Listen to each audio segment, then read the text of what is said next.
Welcome to Resume Storyteller with Virginia Franco, bringing you interviews with industry experts and regular folks who tested the job search waters and succeeded, and strategies to tell your story and land your job interviews in 60 days, guaranteed. Here's your host, Virginia Franco.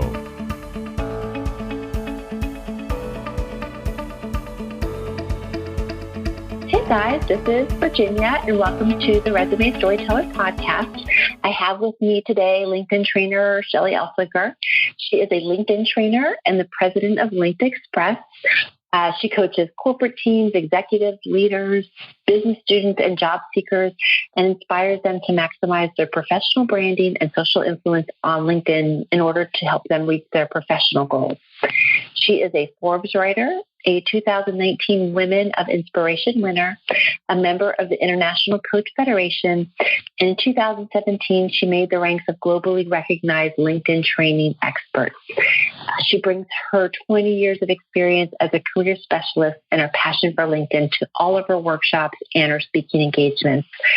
Shelly, thank you so much for coming on this podcast after work and everything. I really appreciate it. Oh, thank you for having me. So you heard me give a quick overview. If you wouldn't mind, tell us how you fell into this role as a LinkedIn specialist and trainer. Well, I've actually been a career specialist for well over 20 years. I've worked in the university setting for quite a while. 10 years ago, I decided that there was something missing, and I just wanted to bring more to what I could offer students. And I, fell in love with LinkedIn and thought that I could really elevate the way students branded themselves and offer them something besides the traditional resume and cover letter. And I just really lucked out. I was in an educational conference in Calgary, Canada. And I happened to be at a coffee shop because there was a little bit of a break, and I saw somebody with a LinkedIn jacket on, and he had a red jacket with blue LinkedIn letters, and I was curious about that because I thought, why doesn't he have a blue jacket? But anyway, I saw him order a latte, and I decided to pay for the latte. And after that, he said, the conference is a little bit boring. Why don't we just take a seat at Starbucks and chat? Because I'd like to know more about you. And so I said, this is it. I take it, or this is it. And so I just started to tell him about the idea of where I was in my career and how I wanted to use LinkedIn as an empowerment tool.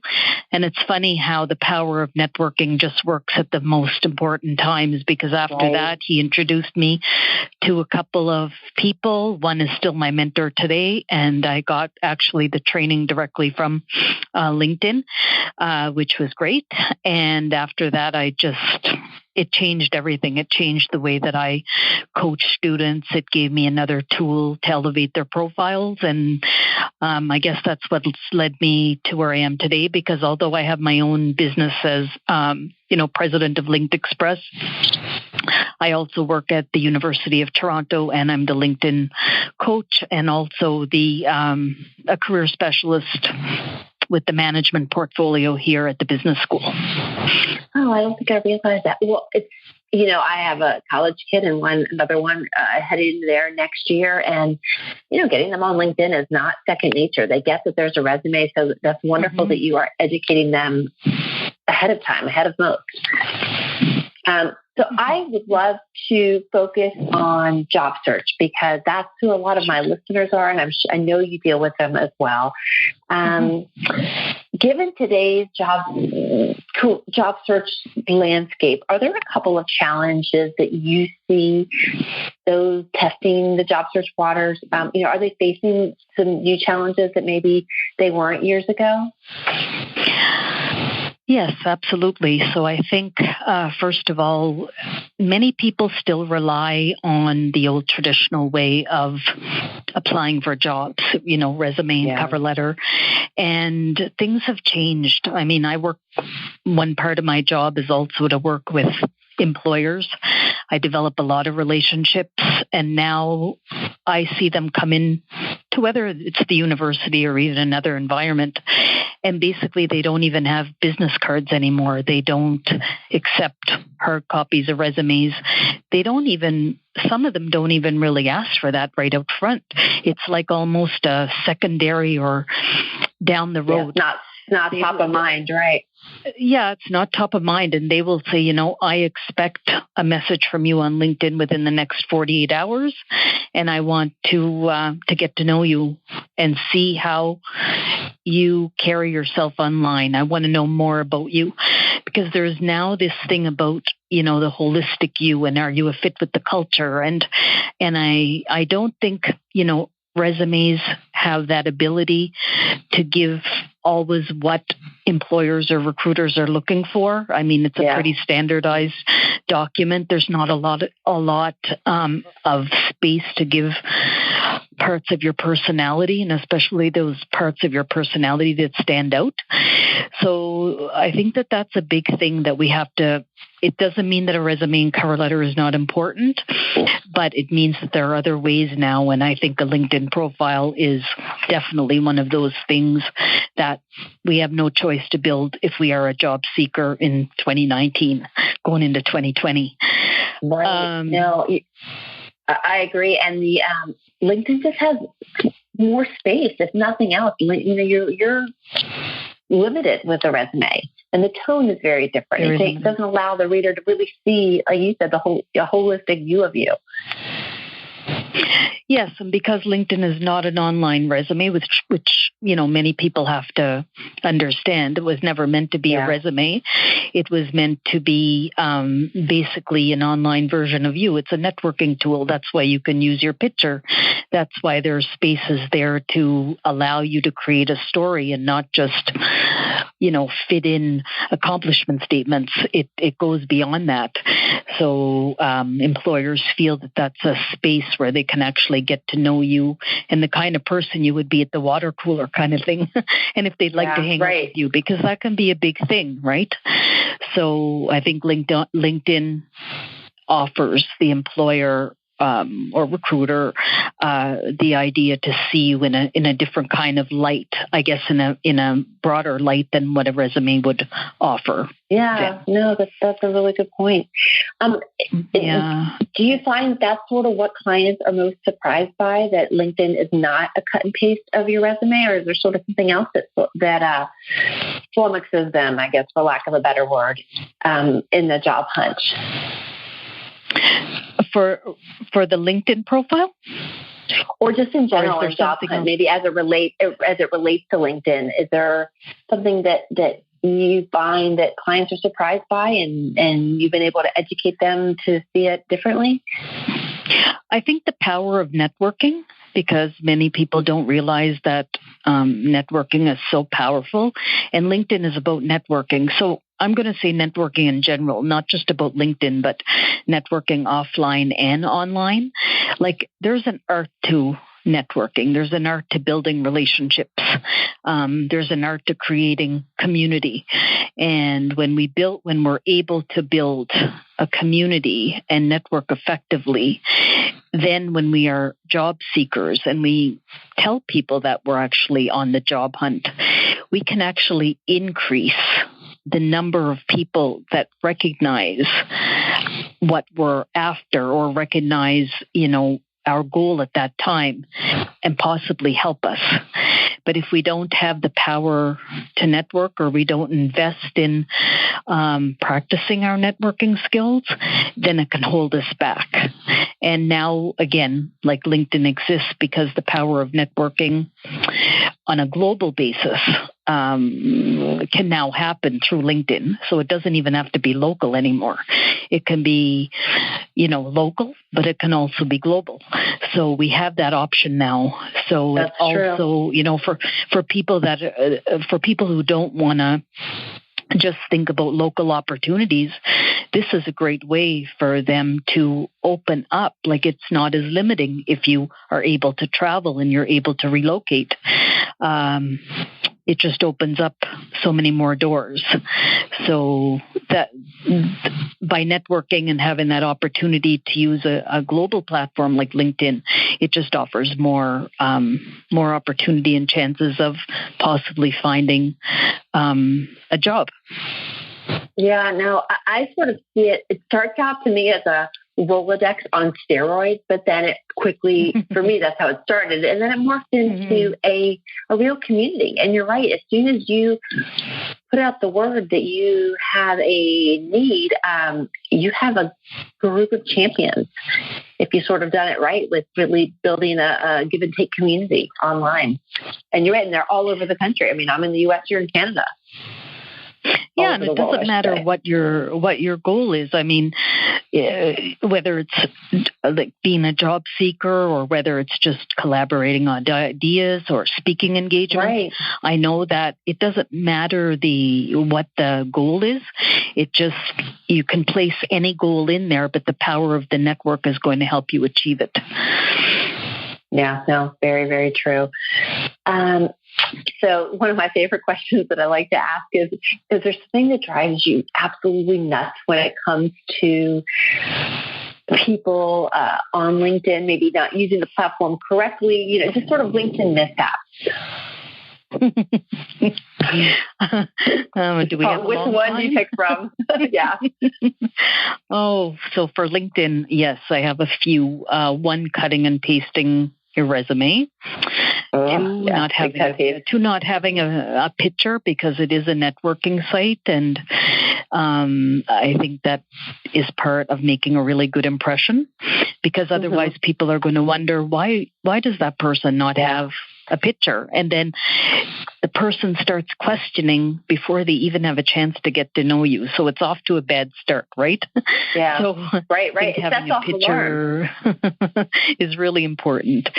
3, not taking the time to personalize and customize connection requests. I mean, right now, LinkedIn has the ability, whether you're on your mobile or on your desktop, to customize all connection requests. And I know for me, it has changed. I don't think that there is, in the last, 7-8 years, that I've ever sent a connection request without personalizing it.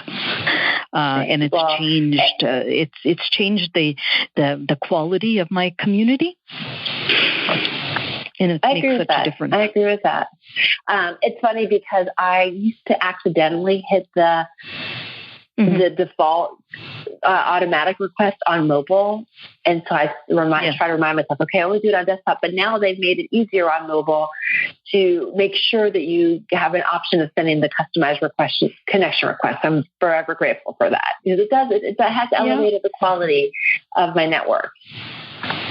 Well, one of the things that I've even done is I've created a little template for myself. So you have about 220 characters, even more on mobile.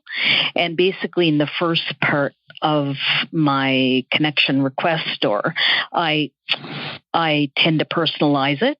And then in the last little bit, I create 3 or 4 lines that actually represent my worth and value. And it has changed. It has changed everything, because it's actually passive, but it's not salesy, right? I'm just kind of backing up. It's just basically credibility, and it's changed the way that I communicate. It really has, because it allows me to be right up front, and especially when I'm trying to really connect with maybe some bigger players that may be a little bit more picky on who they're going to decide to connect with on LinkedIn, but they may be important for me to connect with on LinkedIn. Just right up front, I want to let them know that I'm confident and and I'm aware of my value, and just to put it in there. So I've created a couple of little templates for myself, but not the first part. The first 2 or 3 lines is definitely whether I've met somebody before, whether we have a few connection requests in common, whether somebody has suggested that I meet that person, whatever the case may be. But then at the very end, I have 2 or 3 strong points, and I use a couple of little check mark emojis to start each one. and it's been great. And I've even asked, people have even come back and said, "How did you do that?" And why? Oh, that's incredible. So it tends Brilliant. to work. No, yeah, and I love that. Aim for confidence and credibility, but not salesy, because salesy connection requests turn all of us off. You're asking, because it's making an ask without knowing somebody.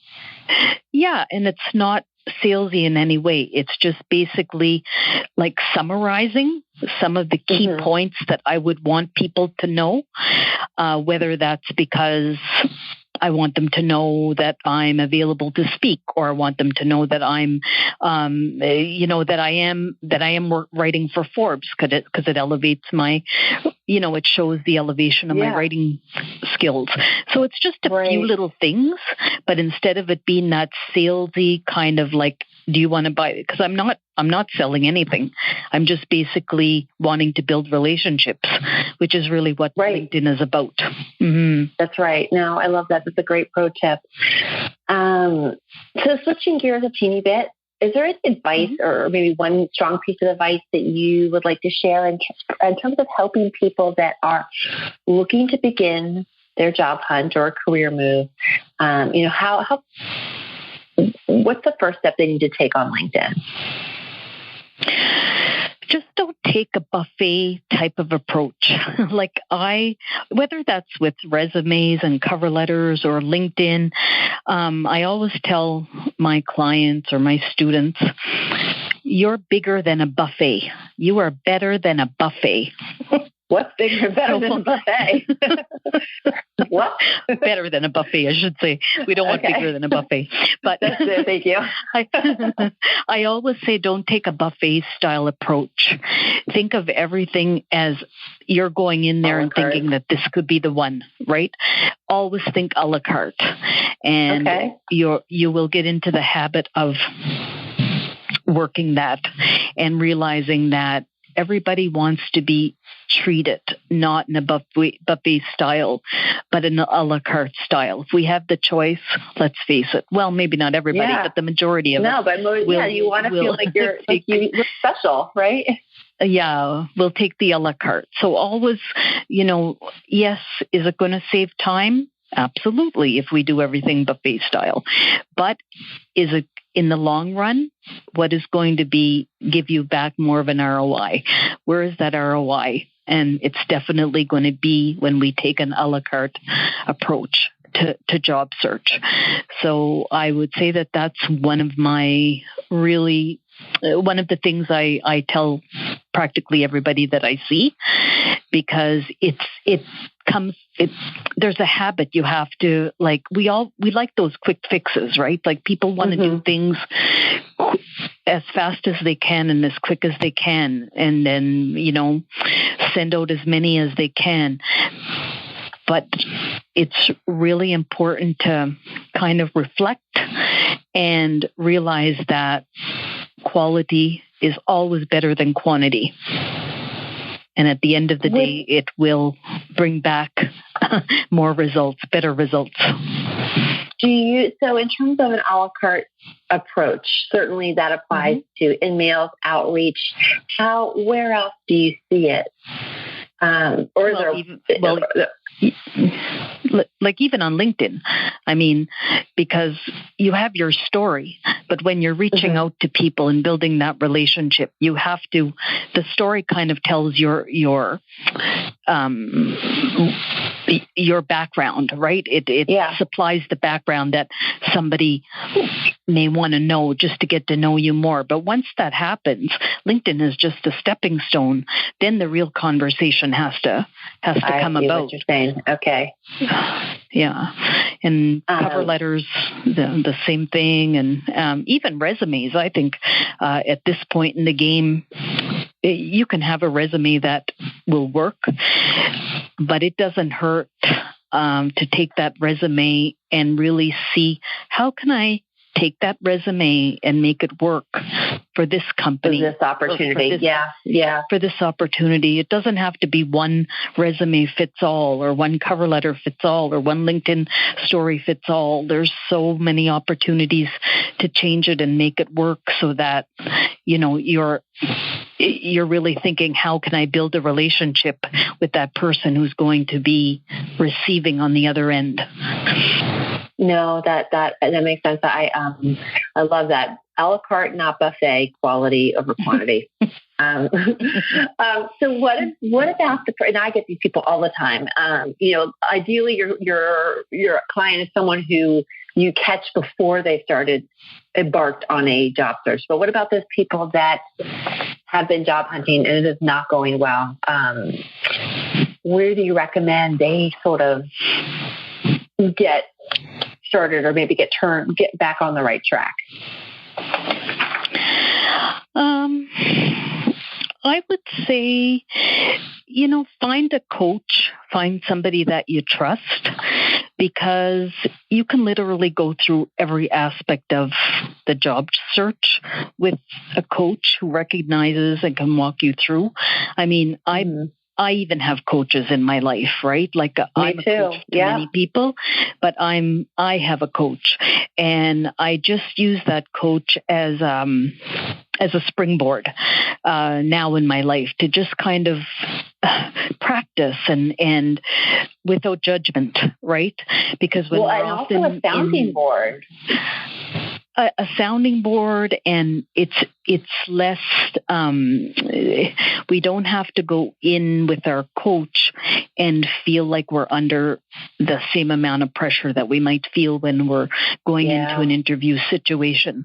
And that's why I think it's so important for everybody to have a coach, because they can walk you through, whether it's, just getting you over the jitters with an interview, or helping you with the structure of an interview, or helping you to really focus on what skills you have. Because what I notice is that many people, when they get into an interview, instead of thinking about structure and thinking about the way that the interviewer can actually follow, they can be, most of the time, what happens is that the nerves kick in, and then everything is all over the place, and then there's no structure. You lose control. You lose control of the of the interview. Absolutely. Yeah. No, I agree. That's great advice. Lose control. Yeah, you lose control, and then not only are you not on track, it spirals from there on. From like I find that once you're off track and you're spiraling, it just continues, because it's hard to get it back, especially when you're in that, when you're under that stress of being interviewed with an interviewer. If you're with the coach, the coach can pull you in, and you don't have to worry about that, because there's no. It's really just about that relationship working together. It's not that there's something that relies on that interview. It's just practice. So I think you're right. that is really important. I agree. It's a fast slide when things start spiraling. So having someone to let you practice, improve, get you back on track without the pressure, to me, it's worth budgeting that into your job search budget. Absolutely. And somebody told me this, I'll just jump in with this, but somebody told me, always think of the mindset of a recruiter. And when you go in, because they have a different mindset. So if we don't understand how a recruiter or an employer is going to because now they're all kinds of different ways, right? There are all kinds of different ways for interviews. They're not even necessarily face-to-face anymore. No, they're not. Face-to-face, there's Zoom, there's Skype, there's video, there's all kinds, there's phone, there's all kinds of different ways. So again, you have to understand the mindset of a recruiter, and you may not know how they're going to come until that time. So you not only have to be ready with your content, but you also have to be ready to face any kind of situation that's going to come at you in terms of interview, because you may not know right up until the end how it's going to be. That's a really good point. It helps you to prepare. They can help you to prepare for lots of different scenarios. Exactly. So I get this all the time, and it's around crafting your LinkedIn profile. What about people that are, they have a lot of different skills. They want to move into a new role, but they're not really clear on which direction makes the most sense. What advice do you have for them in terms of crafting their narrative on LinkedIn? So it is really important to not be all over the place. And I think it's a good exercise because it's good to have a lot of skills and to understand that you have a lot of skills. But at the end of the day, you really have to be thinking, where do I want to go? Where do I really want to go? And what are the expectations on the other side? So normally what would happen with LinkedIn is that it's not about where you are currently, it's where you want to go. So the story is in the future. So if you're writing your narrative on LinkedIn, you have to really think about where would you see yourself and how can you make sure that you are identifying like the skills that you have to work with your story. Because LinkedIn is a platform where there's an algorithm, right? Many people don't like the algorithm, but it works with the search algorithm. It works with the search algorithm. So if you are not working with that algorithm, it will beat you down. It will always beat you in the sense that it will never work for you if you're not working with it. So the more general you are in terms of promoting skills and your strengths, the less the algorithm is going to work for you. So there are actually 4 areas, and a lot of people don't know this, but there are 4 critical search areas of the LinkedIn algorithm. The tagline, or what I like to call the branding statement, the summary. Right below the picture, right? Yes, the branding statement. Okay. And right below that, the summary, which I like to call the story. Right after that, the experience section. And then the 4th one is the skill section. Those 4 work together, and they're what make the search algorithm. There are a bunch of different algorithms that work together on LinkedIn for different purposes, but this is the one that works for the search algorithm. So if somebody is searching somebody on, like, say, via Google, right? Google and LinkedIn are best friends. So if you don't have those 4 in sync with each other to create that story plot, then you may not be getting the results that you want.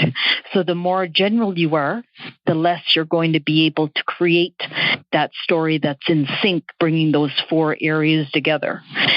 The more you are in sync and the more structured you are in terms of what you can offer and where you want to go, the more the algorithm will work in your favor, because the employers are going to be searching for certain things.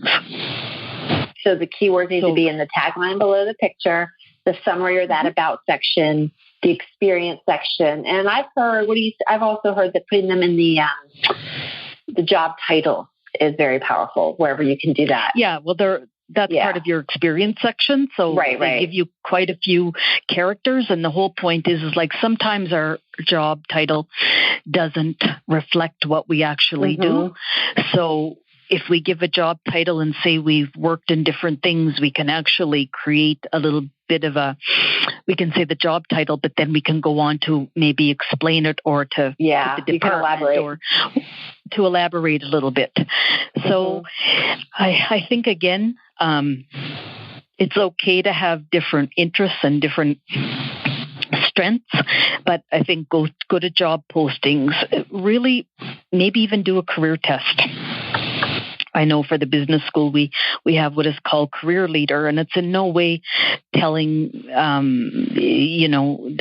students what they should do. It's not to tell them what to do, but it's just to give them some ideas so that they can reflect and maybe figure out what they can kind of like lead in with to sell themselves the most for the kind of career that they want. So my idea around the story is to kind of think about, what are you going for in the future? And then use some of the experiences that you've had and the accomplishments that you've had to kind of back that up in your story. That's great. No, and you're right. That's where the treasure trove of those keywords are to help make the algorithm work for you. Yes. So shifting gears quickly, I want to ask you about age discrimination and I think that's a big factor behind why some people don't put their pictures on LinkedIn. What are your thoughts on how to address that potential barrier to employment? There's things you can do on a resume you can't do on LinkedIn. You can skip having the picture on your resume. What say you about that? I think at the end of the day, they're going to find out anyway. They're going to figure it out, right? I know. They're going to figure it out. Photoshop picture on the planet. Because you can Photoshop all you want. At the end of the day, there is going to be a real interview, and then it's going to come off as fake, and then that doesn't put you in any of a better light either. Yeah. I always just say to people, there will be discrimination there in many respects, and that just exists as much as we don't want it, or as much as we can, fight for a different way to exist. There will always be that. That is just a form of life, or a way of life, I should say. But I always say, would you want to work for somebody like that anyway? So I guess it comes down to, I haven't faced that. I haven't had a lot of clients who have faced that. I think that some clients have suspected that. I think maybe sometimes what happens too is that they're not sure if that's the reason, but it could have been something else. It's just they're feeling insecure. There's sometimes an insecurity there, and so they take that on themselves, and So I think we have to look at it in a couple of ways. Are we really prepared for what we have to do to showcase ourselves in the best light? So then we can walk away and say, yes, I was discriminated against, and be sure that we were. And then we get to say to ourselves, well, if that was the case, would I really want to work for that employer anyway? Because I wouldn't, right? I just wouldn't. and I'm right. lucky so, that. And the most good advice to sort of do what you can, put yourself in the best possible light. So it's nothing else. You are ruling out that there cannot be anything else at play except for the age issue, and then that's not your client. I mean, your job, your company. Yeah, because I find that sometimes I work with a lot of clients, and even before they go into that interview or accept an interview, they are already thinking about that. They've been thinking about it for weeks. That, oh my God, I'm too old, or I'm going to be thought of as too old, or they're not going to like me, or what about my tattoo, or a whole pile of things. So what happens is it's almost a self-fulfilling prophecy, because you've worked yourself up so much that how can you go in there at ease and relaxed so that you can answer just say, for example, the interview questions properly, to reflect your strengths and your accomplishments and your skills and your ability when you're feeling that already, and it's probably been worked up or mulled over for a couple of weeks, right? So I think sometimes that happens because I've seen it happen where somebody went in with just already so much weight that they were carrying around because of that I don't think that the interview probably went that well anyway, just because of that. So sometimes you have to reflect on You're right. It's okay to say it could be discrimination, but sometimes you also have to look at what actually transpired. That's right. Mm-hmm. No, there's other things at play. So let's say a job seeker or career changer comes to you and says, I'm going on a job hunt. Tell me 2 tools quickly that I have to have with me before I go on my way. What needs to be in their toolkit? So a LinkedIn profile. Okay. Like a LinkedIn story, but a really good one. Yeah. And what I mean by that is, I mean one that is complete with different things like visuals and presentations and letters and anything that you can put up there, almost making it a portfolio, like having a portfolio, writing samples, like anything that's going to work for you. So I don't mean just a summary. I mean a like almost a tickle trunk of different things that's going to work for you. So I've never heard the term tickle trunk. What does that mean? I love that. Well, I used to have a tickle trunk. So tickle trunk was back in the day. I'm probably dating myself, but it was just I don't know. I'm probably Mr. right up there too. So Mr. Dress Up, he used to be this cartoon, and he used to have a tickle trunk. And then my parents had a tickle trunk for me, and it was like a mini one. And I used to have all kinds of different things, and then I kept it. And when I moved to Montreal, before I moved here to Toronto, I took my tickle trunk, and I still have it today. And in the tickle trunk, I love that. I just have all kinds of different things for me to be ready for whatever I have to go. So I always say, make sure your tickle trunk is packed. So when we look about the online tickle trunk much better than toolbox. I'm going to adopt that and give you the credit. So thank you, Shelly. You can adopt it, no problem. Okay, so take a look at, so not just LinkedIn profile, not just LinkedIn story, but make it so that it's like I go on, like anybody can go on there and see different things like videos, and because it allows for that, right? It allows it to be populated with all kinds of visuals. So make it your own. That's how you differentiate yourself. And I think, and I think also the other thing that I would say is have like some sample writing. I think blogging is and writing is a good thing way to have. show your voice. Like no matter what you're getting into, if you create and you start to write, I feel that it will help you in every aspect of your life. So whether it's to build your story or to storytell or be better at interviews or better at networking, sometimes just free flow writing or even writing for a purpose or even writing for a blog can just help you to, number one, build your credibility, 2, be a thought leader, and 3, just have that ability to show like almost like how you write can reflect how you would engage. It's another side to you. Right. It's another side to you. That holistic view. No, great advice. Yeah. And I never thought about it before, but and I wasn't a writer back in the day. I wasn't a writer and I wasn't a reader. I would have to sit in class, and I was more of a hands-on learner. Okay. But now, obviously, I'm now writing for Forbes.